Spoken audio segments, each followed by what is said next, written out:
So hello everyone, welcome to VNS Academy. और आज हम लोग पढ़ने जा रहे हैं बेसिक इलेक्ट्रिकल इंजीनियरिंग। और बेसिक इलेक्ट्रिकल इंजीनियरिंग आपको फर्स्ट ईयर में, जब आप कॉलेज जाते हैं तो फर्स्ट ईयर में या तो आपको फर्स्ट सेमेस्टर में या फिर सेकेंड सेमेस्टर में पढ़ना होगा। तो आज हम लोग बेसिक इलेक्ट्रिकल इंजीनियरिंग में शुरू से स्टार्ट करेंगे और ये होता है ओम्स लॉ। ओम्स लॉ क्या कहता है? किसी भी कांस्टेंट टेम्परेचर पे, कांस्टेंट टेम्परेचर या फिजिकल कंडीशन जो भी कह लीजिए, तो कांस्टेंट टेम्परेचर पे अगर किसी कंडक्टर के थ्रू अगर कोई करंट फ्लो होता है तो वो उसके पोटेंशियल डिफरेंस जो अप्लाइड होता है उस कंडक्टर के क्रॉस उसके प्रोपोर्शनल होता है। इसका मतलब आई जो है वो आपका प्रोपोर्शनल होता है वी के। अब चूंकि ये इसके प्रोपोर्शनल है तो इसमें कुछ करेक्शन करते हैं और उस करेक्शन को कहते हैं, चूंकि यहाँ पे प्रोपोर्शनल लगा हुआ है तो इसको हटाने के लिए हम लोग एक कांस्टेंट आर का प्रयोग करेंगे और ये कांस्टेंट होता है आर, और इसीलिए ये आपका ओम्स लॉ बन जाता है। यहाँ पे कीप इन माइंड ये रखना है कि जो आपका आर है वो फंक्शन ऑफ टेम्परेचर होता है, फंक्शन ऑफ फिजिकल कंडीशन यानी फंक्शन ऑफ टेम्परेचर।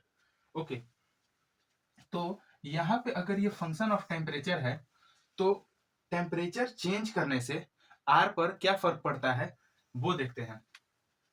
अगर हम टेम्परेचर चेंज करेंगे तो आर पर यह फर्क पड़ता है कि जो आपका आर न्यू होता है वो पुराने आर से 1 plus alpha delta T times होता है। अल्फा जो होता है वो आपका टेम्परेचर कोएफिशिएंट,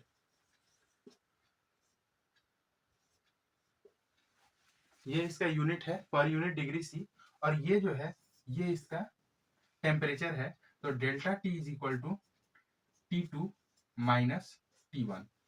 और R0 क्या होता है? वो होता है आपका ओल्ड रेजिस्टेंस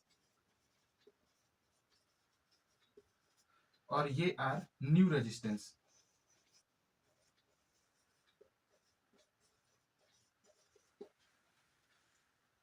तो ये आपका पूरा का पूरा ओम्स लॉ का डिस्कशन है। अगर आप फिगर का बात करते हैं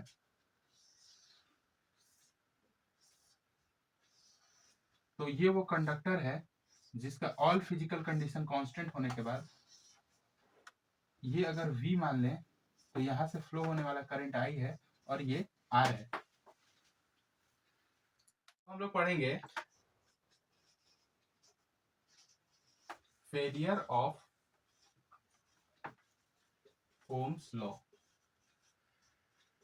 फेलियर ऑफ ओम्स लॉ क्या कहता है कि ओम्स लॉ उस जगह पे अप्लाई नहीं हो सकता है जहां पे एक तो आपका फिजिकल कंडीशन कांस्टेंट नहीं है। यानी कि पहला जो फेलियर है कि अगर फिजिकल कंडीशन यानी कि टेम्परेचर नॉट कांस्टेंट, तो यहां पे ओम्स लॉ काम नहीं करता है। दूसरा जो आपका फेलियर है ओम्स लॉ का वो है ओपन सर्किट।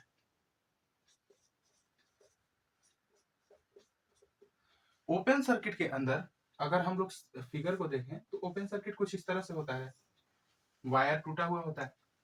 अगर हम यहाँ पे एक V वोल्टेज की बैटरी अटैच कर दें, V वोल्टेज की बैटरी, तो यहाँ से जाने वाला जो करंट होगा, सॉरी, यहाँ से जाने वाला जो करंट होगा वो I इज इक्वल टू 0 होगा। चूंकि किसी भी ओपन सर्किट के अंदर करंट तो फ्लो करता नहीं है, किसी भी ओपन सर्किट के अंदर करंट फ्लो नहीं होगा।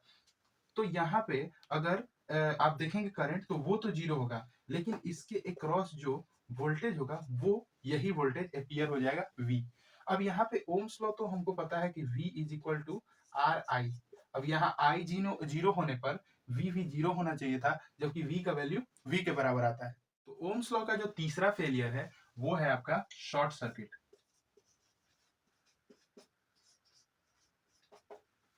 शॉर्ट सर्किट के अंदर अगर हम देखते हैं तो दो वायर आपस में शॉर्ट हो जाती है, यानी किसी भी बैटरी का दोनों टर्मिनल आपस में शॉर्ट हो जाता है। अगर इसके क्रॉस का वोल्टेज V होता है और हम यहाँ का वोल्टेज देखेंगे तो ये वोल्टेज भी हमको V इक्वल टू 0 मिलेगा, लेकिन जो इससे फ्लो होने वाला करंट होगा I, वो कुछ ना कुछ होगा। अब ये हम ये नहीं प्रेडिक्ट कर सकते हैं ये करंट कितना होगा। जैसे हम लोग ये नहीं प्रेडिक्ट कर सकते थे कि यहाँ पर वोल्टेज कितना होगा, अब वो तो आपका ये बैटरी बताएगा कि कितना वोल्टेज लगा हुआ है, वी वो होगा। लेकिन यहाँ पर करंट का वैल्यू कोई नहीं बता सकता। ये करंट नहीं बता सकते हैं कि कितना होगा। बट ये नॉट इक्वल टू जीरो होगा। हाँ, ये इनफाइनाइट भी नहीं होगा। ये इनफाइनाइट भी करंट नहीं होगा, यानी that I not equal to infinite. कहीं आप ऐसा नहीं कह दें कि I is equal to V divide by R, और यहाँ से v इक्वल टू जीरो है, v is equal to zero है तो ऊपर भी जीरो, और r इज इक्वल टू यहाँ पर जीरो है, तो हम लोग इसको इनफाइनाइट कहते हैं, कुछ इनफाइनाइट कहते हैं या इनडिटर्मिनेट। तो ये देखिए जीरो बाई जीरो का फॉर्मेट है, तो आप इनडिटर्मिनेट कह सकते हैं, आप निकाल नहीं सकते हैं कि करंट का कितना होगा। तो इस वजह से यहाँ पर भी ओम्स लॉ का एक फेलियर देखा जाता है। तो आज यहाँ पर ओम्स लॉ अभी समाप्त हो जाता है। इसके बाद जो हम लोग नेक्स्ट पढ़ रहे हैं वो है सीरीज एंड पैरेलल सर्किट। तो अब हम लोग पढ़ने जा रहे हैं series equivalent circuit. Equivalent circuit, तो सीरीज इक्विवेलेंट सर्किट जो है इसमें हम लोग आर इक्विवेलेंट निकालने का कोशिश करते हैं। तो सीरीज इक्विवेलेंट सर्किट के अंदर हम कंसीडर कर लेते हैं हमारे पास दो रेजिस्टेंस है, एक है R1 और दूसरा है R2, और ये कनेक्टेड है एक वोल्टेज सोर्स V से। वोल्टेज सोर्स V से कनेक्टेड है और इससे फ्लो होने वाला करंट I है। तो अगर हम लोग इसको I कहेंगे तो किसी भी सीरीज में जो करंट होता है ये I, ये कितना होता है, ये बराबर होता है इन दोनों रेजिस्टेंस के अंदर, यानी जितना इधर से करंट जाएगा उतना इधर से निकल के आएगा, और दोनों रेजिस्टेंस में बराबर करंट आ ही जाएगा। तो पहला अगर हम लोग बात करते हैं कि यहाँ के क्रॉस जो वोल्टेज ड्रॉप होगा वो हम लोग मान लेते हैं V1 होगा और यहाँ पे V2 होगा। तो अगर हम V1 का बात करते हैं तो V1 is equal to I R1, इतना वोल्टेज ड्रॉप इसके क्रॉस, और V2 is equal to I R2। तो V1 और V2 is equal to IR1 and IR2। इसके साथ ही साथ अगर हम इन दोनों को ऐड कर देते हैं, ये इक्वेशन 1 है हम लोग का और ये इक्वेशन 2 है। अब चूंकि ये दोनों स्केलर क्वांटिटी होता है वोल्टेज, तो हम इन दोनों को आपस में ऐड करेंगे, तो V1 प्लस V2 इसको हम लोग V के बराबर लिखेंगे, और this is equal to IR1 plus IR2।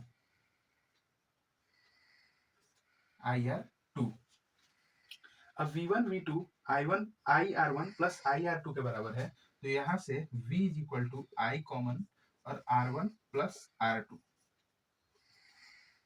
और V बाई I ये आपका R इक्विवेलेंट हो जाता है, और ये हो गया आपका R1 प्लस R2। ये आपका फॉर्मूला हो गया।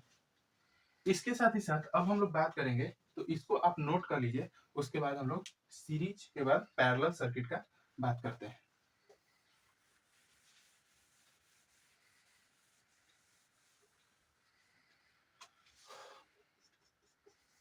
तो parallel equivalent circuit, parallel equivalent circuit के अंदर हम फिर से दो रजिस्टर एज्यूम करते हैं।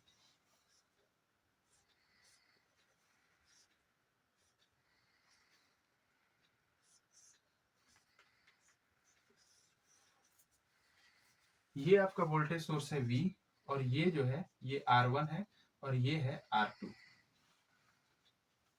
यहां से करंट I आ रहा है, सॉरी I, और इधर जाने वाला करंट I1 है और इधर जाने वाला करंट I2 है।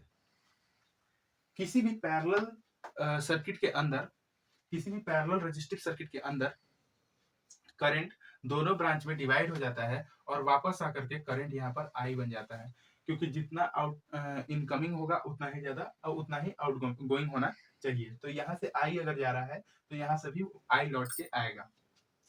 किसी भी पैरेलल सर्किट के अंदर वोल्टेज जो है वो सेम होता है, वोल्टेज सेम होता है, इसलिए हम लोग ये लिख सकते हैं कि V is equal to sorry इसमें हम लोग लिखेंगे I1 is equal to V divide by R1 and ये इक्वेशन 1 है। इसके बाद I2 is equal to V divide by R2 और ये इक्वेशन 2 है। अब क्या करेंगे, अब ये I1 ये फर्स्ट और सेकंड इक्वेशन को आप ऐड कर दीजिए। तो ऐड फर्स्ट प्लस सेकंड, तो आप 1 और 2 को जब ऐड करेंगे तो ये हो जाएगा I1 plus I2 is equal to I के बराबर। तो I is equal to V divide by R1 plus V divide by R2। अब ये V जो है इसको हम लोग यहाँ पे डिवाइड कर देंगे कॉमन लेके। तो V 1 by R1 plus 1 divide by R2 और यहाँ से I by V is equal to 1 divide by R, this is equal to 1 divide by R1 plus 1 divide by R2। तो ये जो है आपका पैरेलल सर्किट है। आपको अगर न्यूमेरिकल करना है इस पे तो आप इस जो 2 रेजिस्टेंस का इक्विवेलेंट है पैरेलल में उसको याद रख सकते हैं। R equivalent is equal to R1 R2 divide by R1 plus R2। ये इसके बाद हम लोग नेक्स्ट कंटिन्यू करेंगे KVL एंड KCL। और आपको एक इम्पॉर्टेंट नोटिस कि अगर आपको इन सब चीजों का नोट्स चाहिए तो उसके लिए आप हमारा टेलीग्राम चैनल ज्वाइन कर सकते हैं, जो कि इसी वीडियो के डिस्क्रिप्शन में आपको मिल जाएगा। उसके बाद हम लोग नेक्स्ट जो है KVL एंड KCL पे आएंगे और उसके बाद फिर नेक्स्ट आगे बढ़ेंगे। तो आज के लिए बस इतना ही था। अगर वीडियो अच्छा लगा हो तो आप इसको लाइक करिएगा, वीडियो को चैनल को सब्सक्राइब कर लीजिएगा और अपने दोस्तों के साथ शेयर कर दीजिएगा। And thank you to everyone for watching this video. Thank you.